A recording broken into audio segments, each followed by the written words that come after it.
At my fiancée's sister's wedding, her son handed my daughter a helper badge in front of 180 guests. Mom said you're here to serve, not sit, he grinned. Everyone laughed.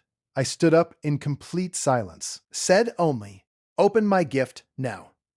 When they saw what was inside, the boy was 12 years old, and he smiled like someone had rehearsed him.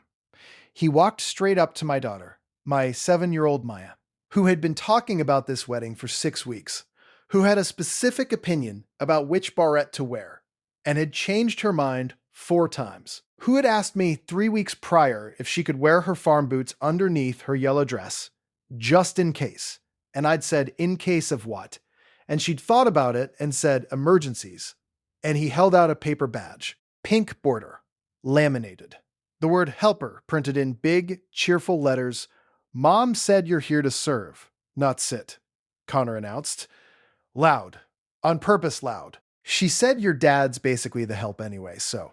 He held the badge out toward Maya like it was a gift. "You can wear it on your dress." 180 people in that room. Some of them laughed. I stood up, said nothing, looked across the room at the gift table, at my gift, the large wooden crate with the ventilated side panels, and the card that said, "For the wedding, from Basil. Open when ready." The crate was making a sound, a soft, patient, completely unbothered clucking sound.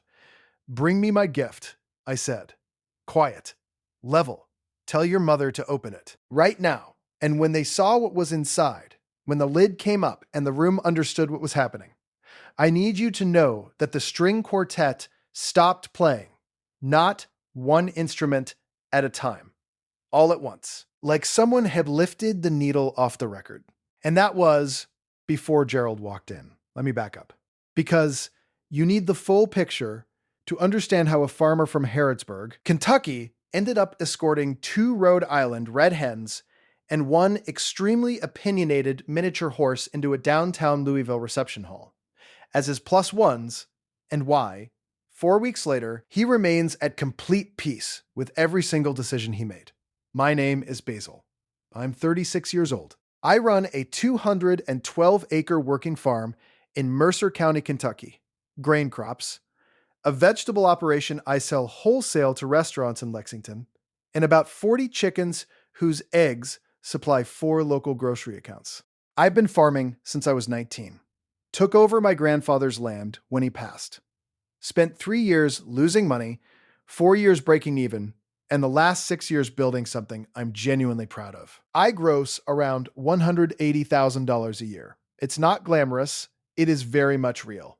I also have 3 horses. Well, I had 3 horses on my property that particular weekend. We'll get there. People in Louisville, certain people in Louisville, in certain neighborhoods, at certain kinds of events, when they hear farmer from Harrodsburg, get a specific look. Like I've told them, I arrived on horseback and am unfamiliar with indoor plumbing. Like farmer is a category that explains a lot of things and excuses them from having to take you fully seriously. That look is important. Hold on to it. Nadine is 32.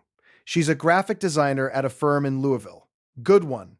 Does branding for companies that have words like curated and artisanal in their mission statements. We met at a farmer's market 3 years ago when she was there for a client project and I was selling heirloom tomatoes. She picked one up, turned it over, and said very seriously, "What's the flavor profile on this?" I said, "It tastes like a tomato." She bought 6. We talked for 40 minutes. I called her the next day. She is the best person I know. She is also the younger sister of Cheryl. Cheryl is 39. She lives in a condo in the Highlands neighborhood in Louisville, works in corporate events, galas, product launches, that sort of thing, and carries herself with the specific energy of someone who has decided that taste is a moral category, and she personally holds the higher ground. She is polished, she is quick, she notices things. And she married a man named Drew, who works in finance, wears slim trousers in November, and once asked me at a family dinner whether I found it limiting to be so placebound. I said, "I find it grounding, actually." He laughed like I'd made a self-deprecating joke. I had not made a self-deprecating joke. Their son Connor is 12. Smart, quick with language, has his mother's instinct for exactly where the edge of acceptable behavior sits, and his father's habit of standing right on it while smiling. Nadine's parents are Gerald and Patty. Gerald is 65, retired high school principal, a man who speaks infrequently and means every word.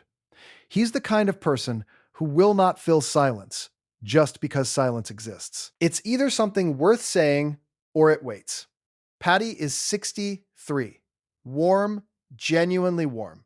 The kind of warm that still manages to embed small, sharp things into friendly conversation, without you feeling the cut until later. "Do you think you'll always farm, Basil?" she asked me the first time we met. "Or is that more of a transitional phase?" I said I'd been in the transitional phase for 17 years, so probably not. She laughed, changed the subject to Cheryl's kitchen renovation. Here is what 2.5 years of being Nadine's fiancé while also being a farmer looks like in Cheryl's family. I want to be specific because I think people underestimate how these things build. It's not one big moment. It's a long, slow accumulation of small ones. Like water damage. You don't notice it until the wall comes down. First Thanksgiving. Drew asked what I was working on these days, in the tone people use with someone between jobs.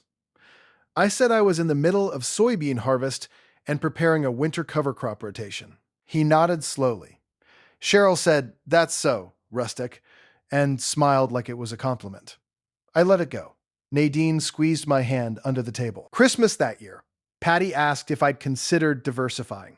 I explained that I supply eggs to 4 grocery accounts, sell vegetables wholesale to 6 restaurants in Lexington, and run grain on 160 acres. She said, "Oh, like a hobby farm." I said, "No, like a business that pays my mortgage and my daughter's school fees." She said, "Right, of course," and immediately pivoted to asking Cheryl about her newest client. Let it go. Told myself, generational.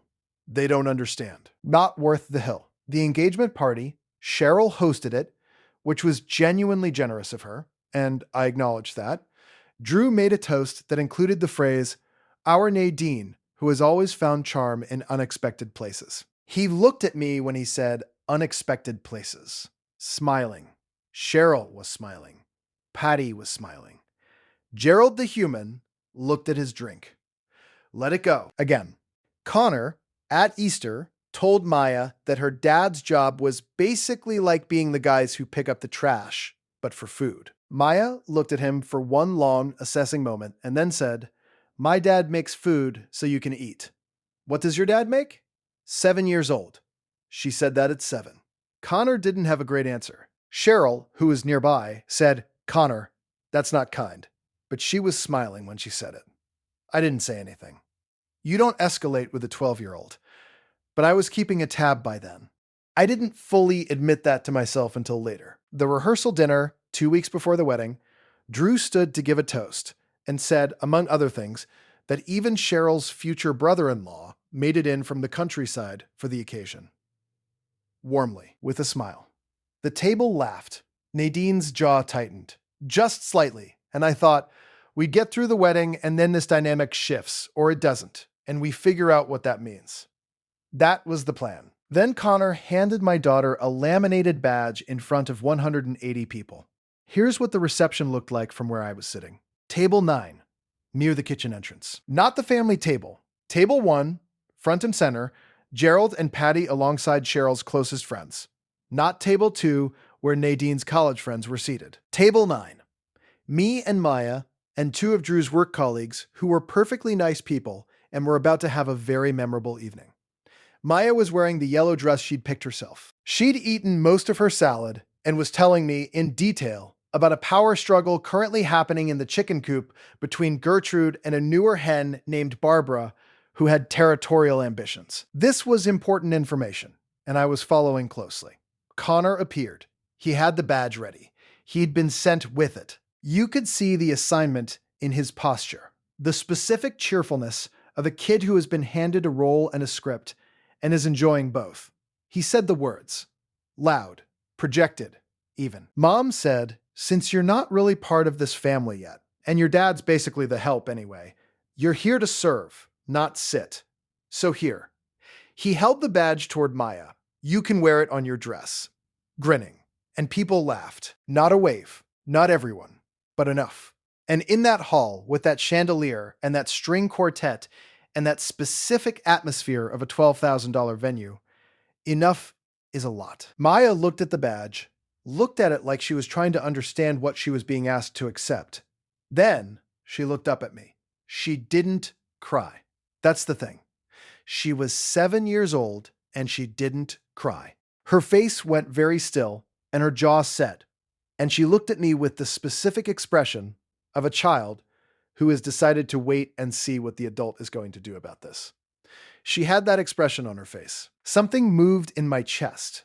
Not heat, not rage. The opposite of rage. Cold, specific, absolutely clear.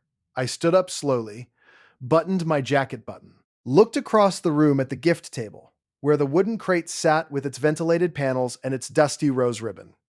Cheryl's chosen wedding color, which I had matched deliberately, which I want you to know I had looked up. The crate was clucking softly. "Bring me my gift," I said, quiet enough that only the nearby tables heard it. "Tell your mother to open it right now." Connor blinked. "Right now," I said. Not louder, just final. He went. "Okay, so I need you to understand something about me before I tell you the next part. I am genuinely a patient person. 17 years of farming will do that to you. I have watched weather destroy things I spent months building. I have dealt with equipment failures at the worst possible moments. I have negotiated with a groundhog named Dennis for 2 full seasons, and I will not elaborate on how that ended, but I will say that I do not negotiate anymore. I act. I am also a person who, when pushed past a certain point, does not get loud.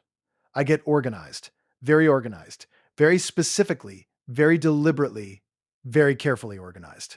Here is what was in my truck. 2 Rhode Island red hens, Gertrude and Margaret. I need you to understand that these are not random chickens. Gertrude is 3 years old, has been handled by human hands every single day of her life, and has what I can only describe as a confident social personality. She walks into new situations the way a person walks into a room they've already mentally redecorated. She is unflappable. She once sat calmly in my lap during a thunderstorm that spooked 2 of my horses. Gertrude does not spook. Margaret is 2 years old and is Gertrude's shadow in most things, but has her own distinct quality, which is that she is deeply interested in whatever is happening around her. She investigates. She approaches things. She is the kind of chicken that, if chickens could hold clipboards, would be taking notes. I had transported them in individual padded carriers, the kind sold for small dogs, with mesh panels and a fleece lining, because Gertrude and Margaret are my most social animals, and also because I needed them to arrive calm and presentable. I had, the week prior, let them spend time in the carriers, at home, so they'd be comfortable. I had also, and I recognize this is a detail that raises questions, put small fabric collar pieces on them. Not tight, not restrictive, just a little ribbon bow each, in dusty rose, Cheryl's wedding color. Because if Gertrude and Margaret were attending as my +1s, they were going to be dressed for the occasion. Was that extra? It was extra. I stand by it. Then there was Gerald. Gerald is a miniature horse, 34 inches tall, caramel colored, with a mane that Nadine once described as aggressively majestic, after seeing him in morning light and being briefly unable to speak. He was purchased 3 years ago from a breeder who is downsizing her operation, and he has lived on my farm since then in a capacity that I can only describe as supervisory. He doesn't work. He doesn't have a job. He walks around, observes things, and has opinions about them. He is the most confident animal I have encountered in 36 years of being around animals. He does not hurry. He does not worry. He simply assesses situations and determines whether they are beneath his concern, which most of them are. I want to be completely honest about the logistics. 2 weeks before the wedding, I called the Glenwood Events Center under the pretext of confirming a specialty gift delivery and asked whether there was a side entrance that would allow for a larger delivery item later in the afternoon. The coordinator, a woman named Donna, said yes, The side entrance off the delivery lot was used for large floral arrangements and equipment, and she could arrange for it to be unlocked from 4 p.m. onward. She assumed larger delivery item meant an oversized arrangement. I did not clarify. I also had a conversation the morning of the wedding with a maintenance worker named Phil, who was in the delivery lot when I arrived at 6 a.m. to stage everything. Phil looked at my truck. Phil looked at the carrier containing Gertrude. Phil looked at Gerald in the trailer. Phil said, I said, I want to be upfront with you. I'm a guest at this wedding. I'm bringing some animals. They're well behaved, and I'll take full responsibility for any cleanup required. I'd like to give you this. I handed Phil $200 and a flat of my best Cherokee Purple heirloom tomatoes, which I had specifically chosen and packed the night before because they were at perfect ripeness. And Phil looked like a man who would appreciate a good tomato. Phil looked at the money, looked at the tomatoes, looked at Gerald, who was looking back at him. He bites? Phil asked. Never, I said. Phil thought about it. The side door stays unlocked until 8 p.m., he said. After that, I lock up for the night whether the animals are in or out. Understood, I said. Phil nodded, picked up a tomato, smelled it. These are real good, he said, and went back to work. That's Phil. Phil is a good man. I staged everything in the delivery lot throughout the afternoon. Gertrude and Margaret in their carriers, calm in the shade of the truck. Gerald in the trailer with hay and water, doing what Gerald always does, which is stand very still and have a private internal experience that I will never fully understand. The wooden gift crate, custom made by my neighbor Dale, who does carpentry, hinged lid, ventilated panels on 2 sides, lined with clean straw, and a small feeder with scratch grains, was delivered to the gift table at 2 p.m. by a very helpful venue staffer who thought it contained a wine collection and commented that it was beautifully crafted. It was beautifully crafted. It also contained Gertrude, who at that point had been in it for about 20 minutes and had already found a comfortable spot and begun working through the scratch grains with the energy of someone who has been given a good table at a restaurant and intends to enjoy the full experience. The card on the crate said, "For the wedding, from Basil. Please open at the reception when guests are seated. A special gift for a special occasion." Cheryl had apparently looked at it upon arrival and told a staff member it was probably wine and moved on. Connor went to get Cheryl. I stood at table 9 and put my hand on Maya's shoulder, and she leaned against me slightly, just slightly, the way she does when something has happened that she's still processing. "Dad," she said quietly, "what's in the box?" "My plus ones," I said. She looked up at me. "Gertrude and Margaret came?" she whispered. "They're dressed for the occasion," I said. Maya's face did something complicated and then settled into an expression I recognized as her trying very hard not to smile in a situation where she felt she probably shouldn't be smiling yet. Cheryl arrived at the gift table with the composed, events professional energy of someone who has managed difficult moments before and has already decided on her tone. Drew was half a step behind, scanning the room. Nadine came from the bridesmaids' table moving quickly, with the expression of someone who loves me, and is also in the process of rapidly calculating several different possible outcomes of the situation. "Basil," Cheryl said, smooth and controlled. "I think what happened with Connor was..." "Open the box," I said. She looked at the box. It clucked. Not loudly. Gertrude is not allowed chicken. It was a medium confident, completely composed cluck. The cluck of a hen who is exactly where she planned to be. Cheryl's face went through 4 distinct expressions in approximately 2 seconds. She lifted the lid. Gertrude looked up at her, blinked once, slowly, made a sound that I can only describe as professionally unbothered. She was wearing her dusty rose bow. The bow was straight. Gertrude had apparently not disturbed it during transport. Margaret, next to her, shook her feathers out with the authority of someone who has been waiting for the right moment and has decided this is it. The table nearest to us went silent first. A ripple of silence moved outward from the gift table like a dropped stone. Gertrude stepped up to the edge of the crate, assessed the room, and stepped out onto the gift table. She walked the length of it with complete, unhurried confidence, her dusty rosebow bobbing slightly with each step. She passed a silver vase. She considered it. She knocked it over. The vase rolled, hit the table edge, fell to the floor with a very specific sound. That sound caused Margaret, still in the crate, to make a sound. Gertrude answered. The brief exchange between them was, I can tell you, from 8 years of observation, a conversation about logistics. Margaret then stepped out of the crate, assessed the situation from the tabletop, and hopped down to the floor with the decisive energy of a hen who has made up her mind. Margaret immediately began a systematic investigation of the room, moving along the perimeter at a brisk walk, examining table legs, chair bases, and the area near the buffet station with focused interest.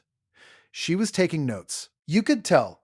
Gertrude, meanwhile, had hopped down from the gift table and was walking toward the center of the dance floor. Not running, walking, with direction, with purpose. Like she had a reservation. One of the catering staff, a young woman named Kezia, who I later learned was working her third wedding that month, looked at Gertrude approaching the dance floor and said, very quietly, to the person next to her, "Is that chicken wearing a bow?" "Yes," said the person next to her. "Okay," said Kezia. "Okay." The string quartet had stopped by this point. The violinist had her bow raised, frozen mid-stroke, watching Gertrude cross the dance floor. The cellist had put his instrument between himself and the situation, which was not going to help him, but I understand the instinct. And then I whistled. One specific whistle. The same one I use every single morning at the farm when it's time to bring Gerald in from the east pasture. He has been responding to it for 3 years without fail. From the side entrance, which Phil had left unlocked, God bless Phil, Gerald walked in. I want to try to describe this accurately, because I think accuracy is important here. Gerald entered the reception hall of the Glenwood Events Center in Louisville, Kentucky, at approximately 6:47 p.m. on a Saturday evening in June, in front of 180 wedding guests, moving at his characteristic pace, which is the pace of someone who has nowhere to be and has chosen to be here anyway. His mane was, I will not pretend otherwise, immaculate. I had brushed it that morning. He had a small, dusty rose ribbon braided into it, matching Gertrude and Margaret, because I am a thorough person. And he walked through that side door and into that chandelier light, and he looked, genuinely, like he belonged there more than most of the people in the room. He stopped, looked around. 180 people looked back at him. Gerald swished his tail once, began walking toward the buffet with measured interest, specifically in the direction of the bread rolls. And then Maya saw him. "Gerald!" she shouted, across the entire reception hall. Full volume. The unrestrained voice of a 7-year-old who has just seen someone she loves in a place she did not expect them to be. Gerald is here. She was already running. Yellow dress, dress shoes, barrette flying loose, arms out. Gerald turned his head toward her voice. His ears went forward, and he walked toward her. Not faster than his usual pace. Gerald does not alter his pace for anyone, but with a directness that made it clear she was exactly where he was going. She hit her knees in front of him and threw her arms around his neck, and he stood completely still and let her, which is what Gerald always does when Maya hugs him. Which is what he has done since she was 4 years old and first met him, and told him very seriously that he was the most beautiful horse she had ever personally seen in her life. Can I tell you what I felt in that moment? I had planned the chickens. I had planned the logistics, down to Phil and the tomatoes and the dusty rose ribbons.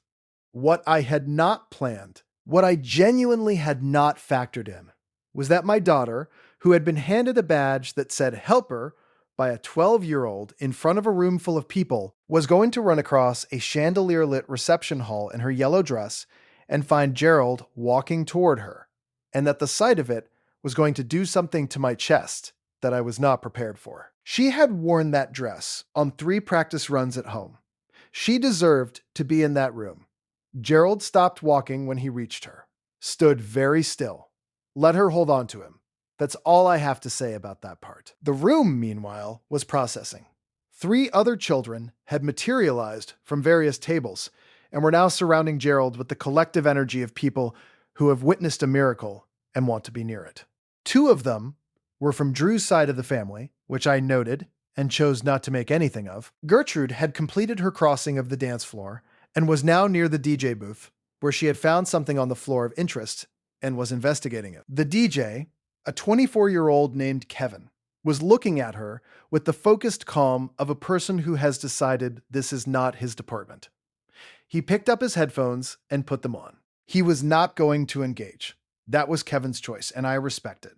Margaret had made her way to the buffet station, where she was standing in front of the breadbasket, looking at it with intense concentration. The catering manager, a woman named Charisse, who has worked events for 15 years and has a particular kind of unshakable professional calm, walked up to Margaret, assessed the situation, and said, "Okay, okay, okay," 3 times, quietly, to herself. She picked up an empty breadbasket, placed it gently on the floor nearby as an alternative option, and said to her assistant, "I need a box, a good-sized box, right now." Gently, Margaret ignored the alternative breadbasket and continued her investigation of the actual breadbasket. Charisse nodded slowly. "Okay," she said, "that's fine. That's completely fine." Nadine's cousin Terrence, a large, good-natured man from Cincinnati who had already had 2 glasses of champagne, decided he was personally going to intervene with Gerald. He pushed his chair back, stood up, walked toward Gerald, with the confidence of someone who has no experience with horses, but is not going to let that stop him. Gerald looked at him. Terrence slowed down. Gerald took 1 calm step toward him. Not aggressive, not threatening. Just 1 step. The step of an animal who is assessing whether this situation requires his attention. Terrence stopped completely. They regarded each other. Gerald's ears moved. Terrence, very slowly, took 1 step back. "I can't move it," Terrence said to his wife when he returned to the table. "It's a miniature horse, Terrence," she said. "It's 30 inches tall." 34, I said, from 2 tables over. "He's 34 inches. Terrence turned to look at me. "He has opinions," he said. "You can tell just by looking at him." "That's accurate," I said. Terrence sat down, poured himself a 3rd glass of champagne. "I'm not going back over there," he said to no one in particular. Now, the fallout. By 9 p.m., my phone had 11 texts from Cheryl, 4 from Patty, 3 from Drew, 2 from the venue coordinator Donna, 1 from an unknown number that turned out to be Charisse, the catering manager, calling to confirm that Gertrude and Margaret had been successfully secured and were resting comfortably in a storage room with water and scratch grain that Phil had found for them. And that, honestly, they were very calm. The one with the bow is very calm. And one from my farmhand Travis back in Harrodsburg that said simply, "Heard you took Gerald to a wedding. Call me when you can." Also, Gertrude and Margaret as +1, Sir Basil. I did not call Travis. Travis found out everything from a video.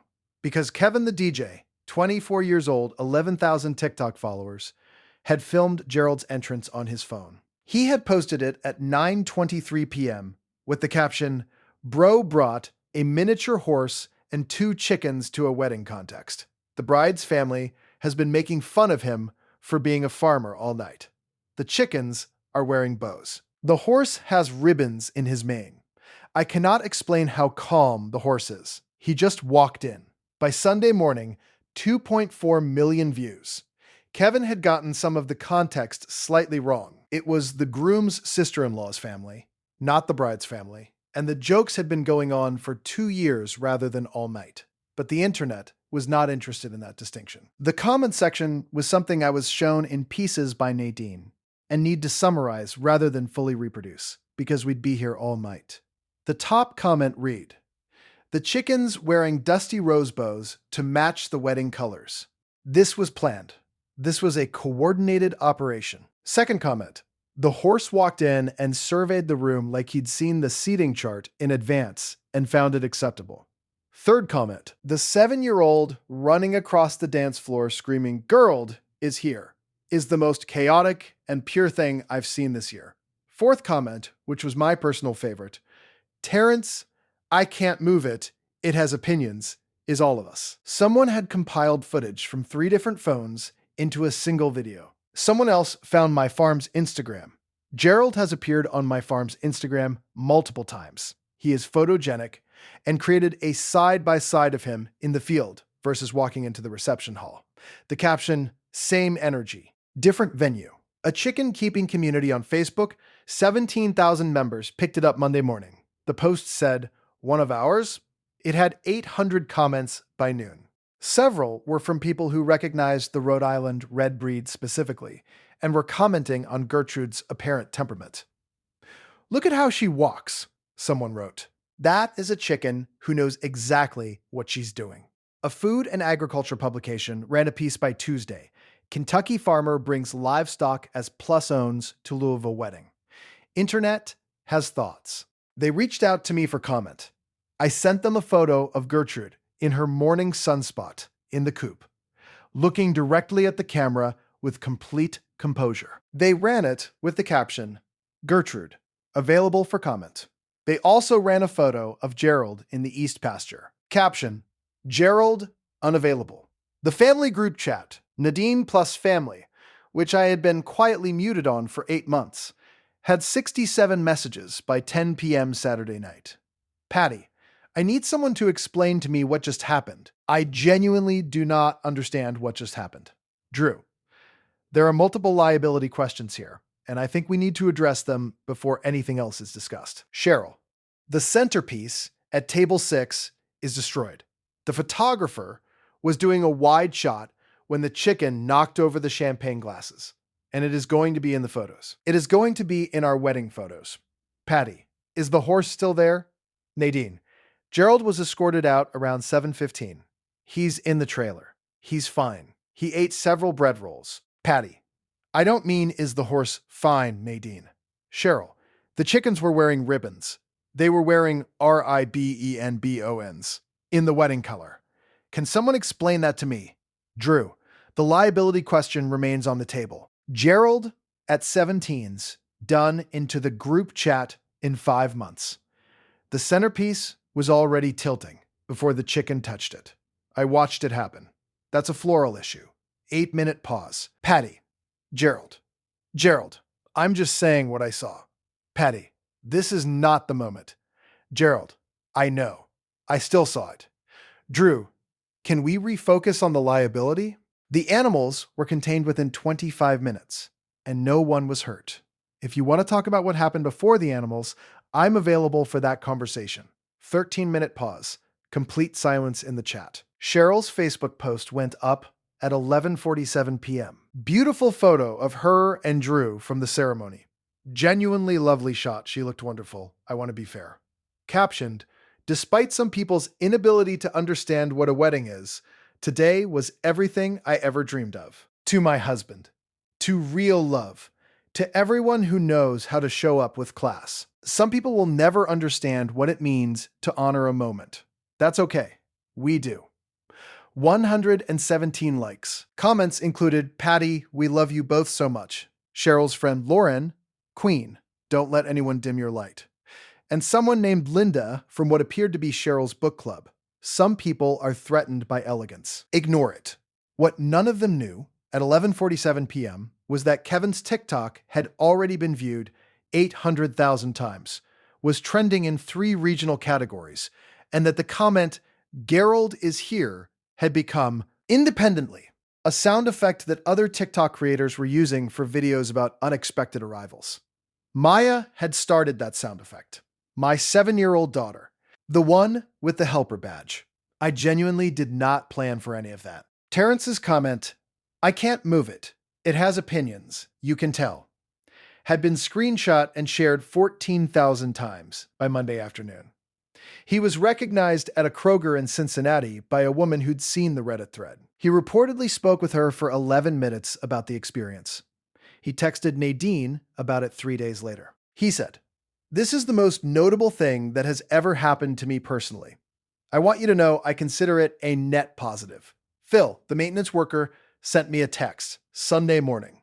It said, those tomatoes were real good. Gerald seems like a good horse. That's all it said. I treasure it. The escalation from Cheryl's side was, in some ways, exactly what I'd expected. In other ways, it exceeded my projections. 14 missed calls Sunday and Monday combined. Cheryl called 4 times. Patty called 5. Drew called twice. Both calls under 90 seconds. I timed them. And left no voicemails, which tells you something about how certain he was of his position. Donna, from the venue, called once to discuss the centerpiece situation. The vase that Gertrude knocked over was apparently a rental. Replacement cost $85. I paid it within the hour. Sent a check the same day with a note that said, "Thank you for a memorable evening." The unannounced visit was Tuesday. Not Cheryl, Patty. She came to Nadine's apartment, not mine. She sat in Nadine's kitchen and told Nadine that what I had done was an embarrassment to the entire family, that it showed a profound disrespect for a sacred occasion, and that she didn't understand how Nadine could allow this. Nadine said, "Mom, a 12-year-old told Maya in front of 180 people that her father was basically the help. Maya is 7. She had been excited about this wedding for 6 weeks. Patty said, Connor is a child. Nadine said, Maya is also a child. Silence. Nadine said, I'm going to give you a minute with that. The ally I did not see coming was Gerald, not Gerald the horse. Gerald, the father-in-law. Retired principal, man of infrequent words, the one who had been looking at his drink at every family dinner when the farmer jokes landed. He called me Wednesday afternoon. No preamble. Gerald does not do preamble. I owe you something, he said. I said, you don't owe me anything, Gerald. I owe you 2 years of not saying what I should have said, he said. I watched them talk about your work the way they did, and I told myself it wasn't my place. That's a coward's answer. I'm not a coward generally. I was one in this specific situation, and I'm acknowledging it. I didn't say anything for a moment. The chickens, he said, and then he stopped talking. Yes. The bows, he said. They matched the wedding color, I said. I wanted them to feel appropriate for the occasion. He was quiet. Then, you planned that well. I try to be thorough, I said. Connor said something to Maya he had no business saying, and Cheryl put that in his head. They need to understand that clearly. He paused. I'm going to tell them. I wanted to tell you I was going to before I did. He did tell them. I know because the group chat went quiet in a specific way that means something was said offline that recalibrated things. I know because Nadine told me there had been a phone call between Gerald and Cheryl that lasted 47 minutes and involved raised voices on Cheryl's end and a specific kind of absolute quiet on Gerald's end. The quiet of a former high school principal who has heard every version of an excuse and is waiting for the one that actually holds up. The unexpected turn came 10 days after the wedding. I was checking the East Field when Maya came running from the farmhouse with my phone. Dad, there's a text from Connor. There was. Hey, I'm sorry about what I said to Maya.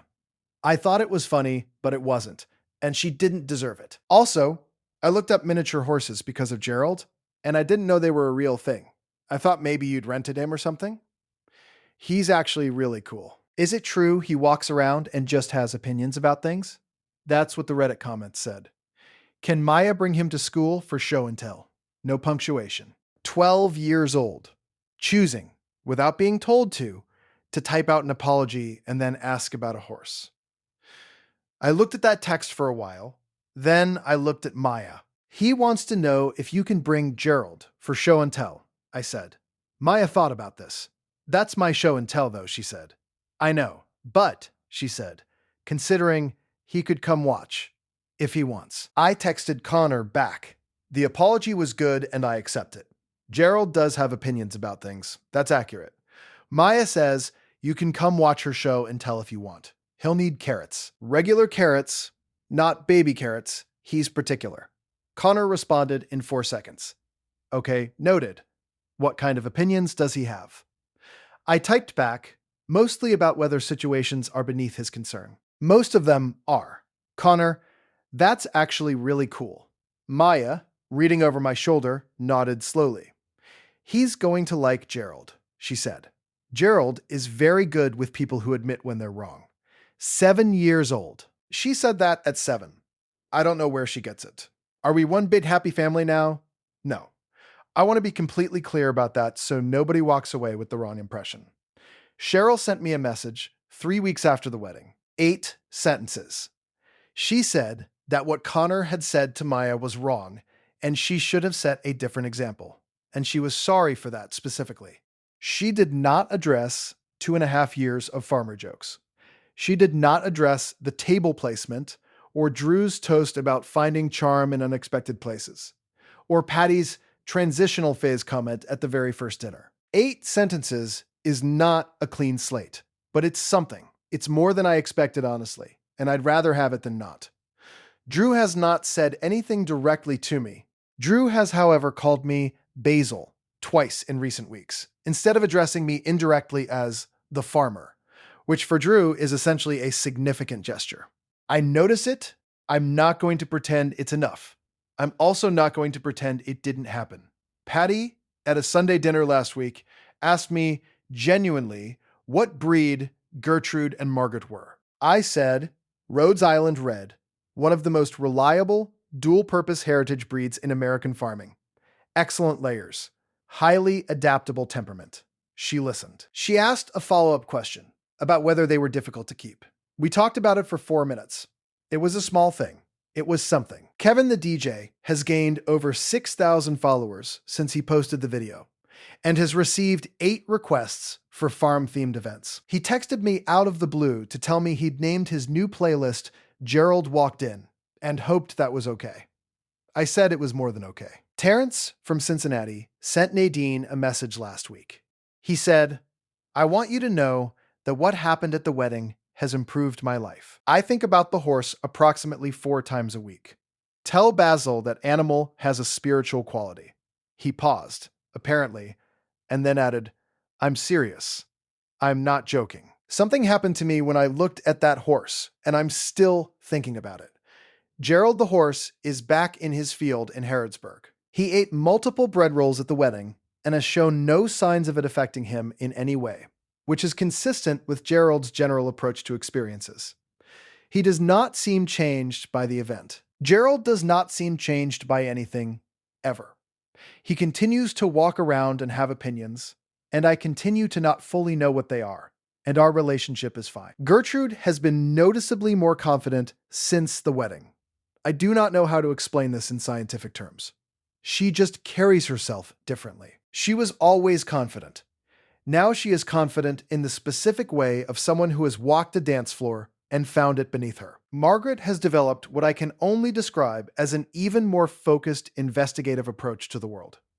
She examines everything with slightly more thoroughness than before. Phil, who I have kept in contact with, asked me via text how the chickens were doing.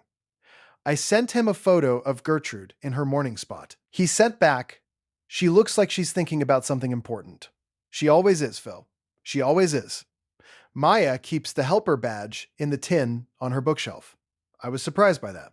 I asked her why, and she said, "Because it reminds me of the part where Gerald came in." I said the badge was from before Gerald came in. And she said, "I know, Dad. That's how reminders work." She's 7. She said that at 7. Connor is coming to the farm in 3 weeks. He texted Maya separately to confirm, apparently, and they have had several exchanges about Gerald that Maya has not fully briefed me on, which I respect. He's bringing regular carrots. He confirmed this unprompted. I think he's going to be all right. If any part of this felt familiar to you, if you have spent years being the person in the room that someone uses as a recurring punchline, if you've been sat at table 9 while the family table is table 1, if you've watched someone hand your child a version of what they've been quietly handing you, then I hope something in this was useful. I'm not telling you to put 2 Rhode Island Reds in padded carriers and braid dusty rose ribbon into a miniature horse's mane and drive 4 hours to make a point. I am not recommending that. I am also not recommending it. What I am saying is this: know your worth. Know it specifically and in dollar terms and in hours of work terms and in what you've built with your hands terms. Don't let someone else's idea of what's impressive determine what you're allowed to be proud of. And if someone hands your kid a badge that says helper in front of a room full of people in a venue you deserve to sit in as a guest, then maybe, just maybe, your response can be a little organized, a little specific, a little Gerald. If you stayed all the way through this, a like would genuinely mean a lot. It helps this find people sitting at their own table 9 who need to know someone else has been there. Drop your story in the comments. I read every single one, always. And if you ever have the opportunity to attend an event with Gerald, I mean this sincerely, bring regular carrots, not baby carrots. He's particular, and he will absolutely look at you like he has already decided how this goes. He's not wrong.